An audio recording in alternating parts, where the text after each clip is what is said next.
This is ABC15 Mornings. Well, as we kick off the beautiful month of April, our governor is asking everyone to stay at home as much as possible this month. And we are just weeks from the coronavirus peak right here in our state. And with the current outbreak, tens of thousands of Arizonans have lost their jobs, the economic uncertainty and stress affecting all of us. And today, for so many, that first rent payment since this started becomes due. So, really hitting home for so many people out there struggling this morning, Kaylee. Not one person, and I know, I'm sure for you too. We're all affected by this.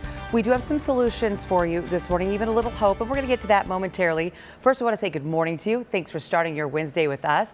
Our Iris Hermosillo is off today. We do want to get you over to Jorge Torres, who is social distancing from home this morning with an awesome forecast today. Yeah, Kaylee, it's going to be a fantastic one for this already first day of April.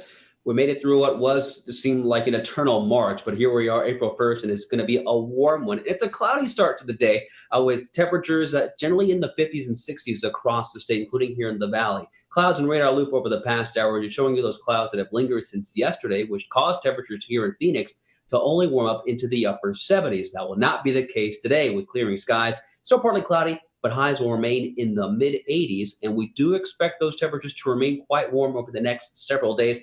However, we're going to have to deal with some breezy and windy afternoons too. I'll break that all down for you coming up in your most accurate forecast. Okay, thank you very much. So this morning, there are roughly 1,300 cases of coronavirus confirmed across our state. 24 people have died. The age groups seeing the most cases, people from 20 to 44 years of age. And my goodness, you can see that sharp rise in cases in just the last few days as we do approach that expected so-called peak. Arizona stay-at-home order from our governor officially in place this morning. Now, it doesn't mean you can't ever leave your home. You can get out, you can get your essentials done, get food, your meds, and you can also enjoy the outdoors. But some city leaders are not happy with these loose restrictions. Our Nohelani Graff, she's live in Phoenix this morning, and the city council meeting is happening today. They're going to be discussing their own precautions. Good morning. Good morning, Kaylee. Yes, the city of Phoenix is going to talk today about what they think are essential businesses when it comes to the city of Phoenix. They're taking aim at things like nail salons, golf courses. The governor says those are essential businesses, but even with his order, the city has already tightened restrictions on city parks. We all Arizonans, we all should know the severity of this and listen to this first, requirement that they're asking, because it could get worse. Now, Mayor Kate Gallego has been outspoken about the need to social distance and stay home, and she wants to do more to help encourage that social distancing, including shutting down non-essential businesses. Just look at some of the tweets she put out hours ago. One of them reads, "Stay-at-home orders, when properly implemented and enforced, dramatically reduce spread of COVID-19. She goes on to write that data shows that in areas where strict orders have not been put in place, hospitals are suffering and consequences. Are people needlessly dying." She has another one. Look at this. She talks about the number of Americans who have lost their lives and points out that 24 of them are right here in Arizona.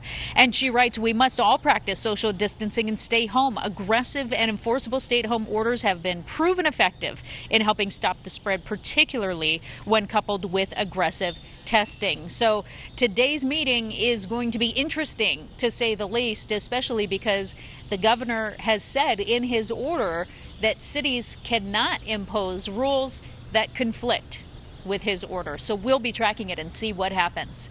Back to you. Okay, thank you for that live report. Sure appreciate that. So how is the stay-at-home order being enforced? Phoenix Police Chief Jerry Williams says it is a work in progress.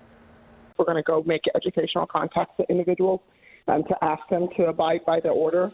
I guess in egregious circumstances, and I'm still waiting for the exact terminology from the City of Phoenix Law Department. When would we cite and do some other things? So we need a little bit more clarification from the local law lawyers to tell us what we can really do, and I think the governor's order stated that. Well, the police chief speaking with our news partners there at KTAR, she goes on to say, with the coronavirus spreading, there are added elements of danger for officers. She's asking anyone to let officers know if they do have a cold or a cough before they ever arrive at a scene, so that officers can put on protective gear. The City of Mesa also meeting today to talk about the pandemic. Council will be talking about which city-owned buildings could be turned into hospitals if needed. The Army Corps of Engineers just toured Fiesta Mall, and the city also is considering turning schools into makeshift hospitals if they are needed. Well, right now we've seen it is all hands on deck as we try to cope with this pandemic. Everyone's trying to practice social distancing like us. I'm anchoring from home today. In the meantime, this weekend we heard the news that the director of Arizona's Emergency Management Division resigned in the middle of this pandemic. A lot of people wondering about that and confused about that. But we understand new leadership will start today. So let's bring in ABC 15's Carla Navarrete. Carla, I know there's a lot to break down here with us, but explain what's happening and also where the need still is in our community. Well, I think at this point, the important thing to mention is that Major General Michael McGuire, he is now officially the director of the emergency operations for the state of Arizona. And he has been at the forefront of the response starting weeks ago, Nick, I will tell you, to this pandemic as far as our state efforts were concerned. We caught up with him this morning as he was greeting some of the soldiers that are out there at a grocery store, helping to supply the shelves and stocking the shelves with that food that so desperately is needed throughout our state. Now, as of now, 1,000 boots are on the ground throughout Arizona to help with this food supply chain. However, we also know that there is a need for beds. We're trying to double the bed capacity in the next month, double that in the next month. That is according to the governor's orders. Now, former director Smith Reeve, this is what you were talking about. She resigned last week, indicating her frustration in her resignation letter, saying, quote, I am sorry about that. We asked the general earlier this morning about her resignation letter, her coming through and saying that she was leaving her post. Here's a little bit about what he had to say as far as his reaction to her resigning. I think that her frustration was not shared in the same way by me. I think that ultimately she made a decision based on how she was feeling about the situation to voluntarily step aside. I'll read to you a little bit about what she had to say in that resignation letter. She said that the governor's office has not been working completely, outside of the state emergency response and recovery plan. Now, we do now know that Major General McGuire, he is heading over 8,000 soldiers on the ground, trying to lead them and get them to get started on the facilities that are so desperately needed at this time for the coming weeks, for the response in the coming weeks to those who will fall ill to COVID-19. That's all I have for you from downtown Phoenix. I'm Carla Navarrete for ABC 15 Arizona. Carla, thank you. And we are so grateful for those boots on the ground helping out everyone doing what they can right now. In the meantime, the governor's stay-at-home order leading to a rush at St. Mary's Food Bank yesterday. Thousands of people flooding the Phoenix facility on Tuesday. We're told there was plenty of food, but they had to close the gates a few times because they wanted to make sure everybody was social distancing. We're working really hard at keeping everybody safe and ensuring that we have social distance. And what's happening is today we're having to close the gates and not let people in so that we can keep people spread out. So here's the thing, St. Mary's Food Bank is an essential business, so they are going to stay open despite the governor's order taking effect. In the meantime, we know that school is going to be out for the rest of this academic year. So what does that mean for graduation and these students? Well, right now there's several students who really want to see their graduation still happen. These are seniors, of course. They're pleading for a chance to have a traditional graduation ceremony. That decision's going to have to vary by district, though. But members did vote to make sure students aren't penalized because of the recent changes. This basically ensures that if a student was on track to graduate prior to the school closures, then they can still be rest assured that they will graduate. And members are also voting to approve a measure requiring districts to submit their remote learning plans by the 15th of this month. Well, the U.S. now seeing nearly 190,000 cases of confirmed coronavirus and more than 4,000 lives lost. It comes as a growing number of governors across this country from both sides of the aisle are calling on the federal government to do more. States and hospitals continue their fight to get more ventilators as well, a critical tool to treat coronavirus patients. Our ask was for 2,300. As you mentioned, we got 300 overnight. We're grateful for that. We need them urgently. We need a lot more out of the federal stockpile as well. Leaders also setting up field hospitals to be able to treat more patients. The Navy hospital ships did arrive in New York and Los Angeles, and they are starting to accept non-coronavirus patients. A temporary hospital also opening today in Central Park, right there in New York City. More news to get to this morning. Our law enforcement community coming together to honor a fallen hero and his decades of service here. Officers lining the street yesterday as the body of Phoenix Police Commander Greg Carnicle was taken from the medical examiner's office to the mortuary. Commander Carnicle was killed in the line of duty Sunday, was shot by a suspect. Phoenix Fire Department also sharing a video with us as they pause to pay tribute to their fellow first responder and hero. Up next here on ABC 15 Mornings, the coronavirus pandemic completely disrupting our economy. We share some steps we can all take to prepare ourselves financially. And the bill's been signed, and now millions of Americans are going to be getting a stimulus check. So how do you make sure that you get one? We'll tell you how next.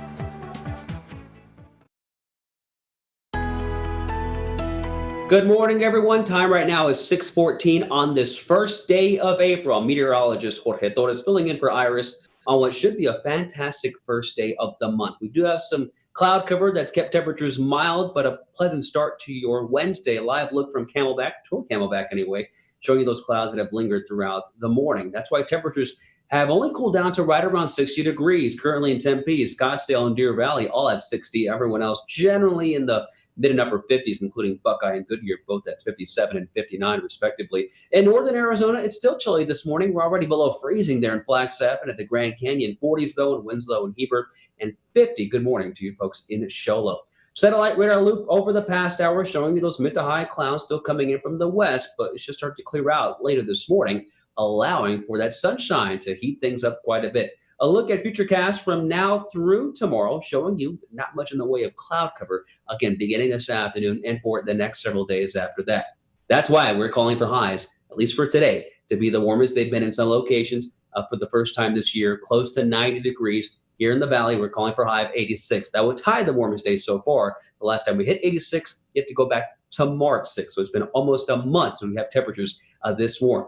Elsewhere across the valley today, anywhere from 80 in Cave Creek to 84 in Fountain Hills. So great for an afternoon jog if you can obviously maintain that social distancing. And also run off those calories if you're going to support our local restaurants, including Buddy's, the Chicago Pizzeria, Chicagoland Hot Dogs, and Half Moon Windy City. Temperatures will be in the 70s and 80s for lunchtime. As I mentioned, great for you runners wanting to burn off those calories from lunch today. We'll be in the 60s for this morning, 70s and 80s by the afternoon. Here is that most accurate 7-day forecast. Not only will it be warm, but it will also be breezy with gusts here in the valley up to about 25 miles per hour. A little stronger in northern Arizona with gusts up to 40 near Flagstaff. We're going to stay in the mid-80s for the next 7 days with some breezes today and tomorrow. Sunshine Friday through Monday, but turning cooler next week with highs in the 70s beginning on Tuesday.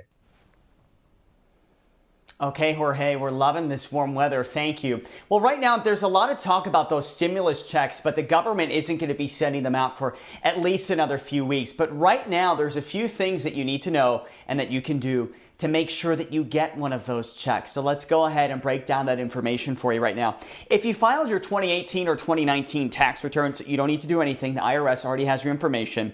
But if you're someone who doesn't typically file a tax return, you are still eligible. So this includes low-income taxpayers, senior citizens, veterans, Social Security recipients, and people with disabilities. If you fall in one of those categories, you just need to make sure you're filing a simplified return, and then that way you're providing more information to the IRS to get that check.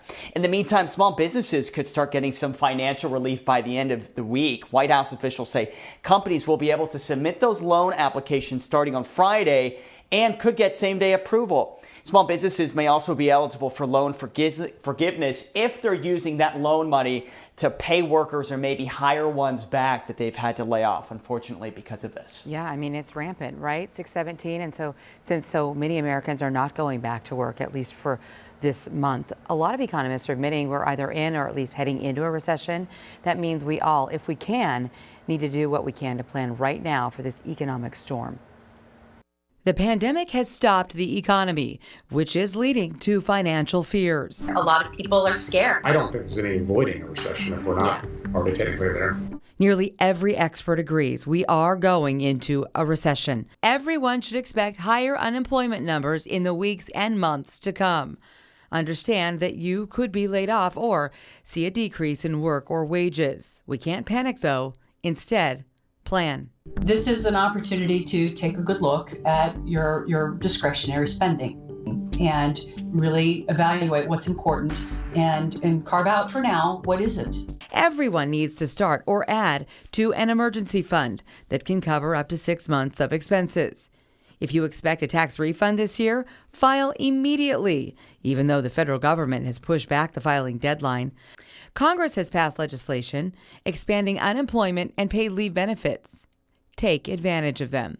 Use the money that's available to you. Pride has no place here. Tap into those resources. There's no shame in applying for unemployment. And this economic downturn won't last forever. It will be tough on most of us, though. But we could see a faster recovery than we did with the last recession. Back in 2007, there was some real issues with the financial system and the banking system, which led us into a recession, and that's what needed to be fixed. Right now, it's really everyone's voluntarily stopping to consume. If everyone is really good about doing what needs to be done for this health crisis and it's shorter in nature, it could be just coming back into things as usual. We could turn this around this year, I think. I still think there is real hope for that. Just love that word hope. We all need it right now. The weekly jobs report will be released tomorrow. Last week, more than 3 million Americans did file for unemployment. Well, Spotify wants to keep your kids entertained. The company launching a new Spotify Kids app. Downloaded it at our house. It's pretty cool. It has playlists full of songs focusing on health, like teaching kids how to wash their hands or reminding them of the importance of coughing into their elbows. There's also some educational content, too. And, of course, plenty of stuff just for fun. Companies like Nickelodeon, Disney, and Discovery Kids are also providing some content here. The new app, free for subscribers to Spotify's premium family plan.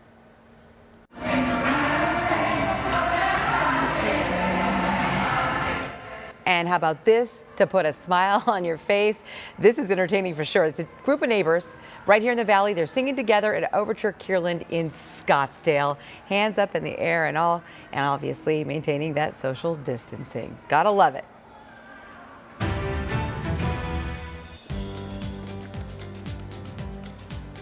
All right, let's talk about what's coming next. Misleading claims from supplements to immunotherapies claiming to protect you from the coronavirus. Coming up, Joe lets you know how some claims can waste your money and others could even be dangerous. Plus, adapting to survive, how local eateries are changing their business plans to better serve the community and stay open in Arizona. We're open, Arizona. That's what many Valley restaurants want you to know. And we want to help spread the word. All are making major adjustments to keep operating. Some have even transformed into supermarkets, dishing up more than your traditional fare. All 5 Macayos locations are offering pantry items like bottled water, Gatorade, flour tortillas, beans, and bulk frozen items. In addition to takeout and free delivery for some areas, they've also been donating to Banner Hospitals, the Mesa Food Bank, grocery stores for workers, the Surprise Fire Department, and more. Hi, my name is Monique Hughes. I'm here at Ginger Monkey Tavern here in South Chandler. We're outside here with our food truck as well, the Mobile Monkey. We're also providing all of our guests that of course come to curbside delivery our mobile market here. We're hoping for support. We are Open Arizona. Ginger Monkey Tavern in Chandler has a mobile market helping the community score hard-to-find grocery items. The restaurant sold 30 dozen eggs in the first hour of operation. Plan a day in advance, though. Call the restaurant to place an order that you'll pick up curbside the next day. Hot meals will also be available for purchase from 5 to 8 Tuesday through Saturday. How about the Evo Scottsdale Market offering everyday essentials? Each day, there will be a rotating list of items like fruits, veggies, eggs, pasta sauce, and more. Some of your favorite entrees will also be available. Open from 10 a.m. to 6 p.m. on Tuesdays, Thursdays, and Saturdays. Place your order by 5 p.m. the day before for next day pickup. Limited delivery is available. Don't miss the Zitejas Bodega. This package covers weekly food essentials for 2 to 4 people. General Manager L.K. O'Day explains what you'll find inside. There's a lot of goodies in there. We've got 3 pounds of pasta, 3 pounds of rice, beans, corn on the cob, celery, cilantro, bottles of water, the big one, toilet paper, paper towels, and there's so much more. And all of these managers want you to know. We're Open Arizona.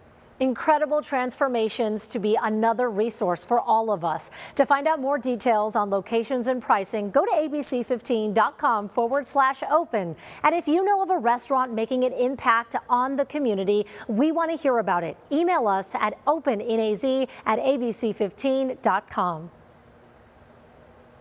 Another reminder here that we are all in this together. Speaking of that, instead of taking pictures at corporate events or professional headshots, a local photographer is shooting photos of food, and this is to help Valley business owners. The goal here is to drum up support for local spots during these really tough times. And I'm just seeing how many families and lives are being impacted by it all. So I might as well help and do something, and I just love the industry. So you want to work with him too? Well, you can find his contact info with this story. It's posted right now at abc15.com. All right, well, a lot of us are working from home right now, and I think our furry friends, for the most part, are enjoying it. Larry's snoring on the couch right now, so hopefully you can't hear him there. The good news is it also has some benefits for us as well. I think having pets during a scary time like this is good for the whole family. It's good for the kids to have a sense of normalcy and a sense of responsibility. I feel like it's important because being alone at home kind of is hard, but with the pet you have someone to take care of, someone to play with you, someone to greet you in the morning, so it's kind of really calming and comforting and dog at this time. It is really calming. Pets also give you a great opportunity to get outside and go for a walk, as long as, of course, you're social distancing. But they keep you happy, too, right? And gives you a little reason to smile. Absolutely. And also a little guy or gal to snuggle with, too.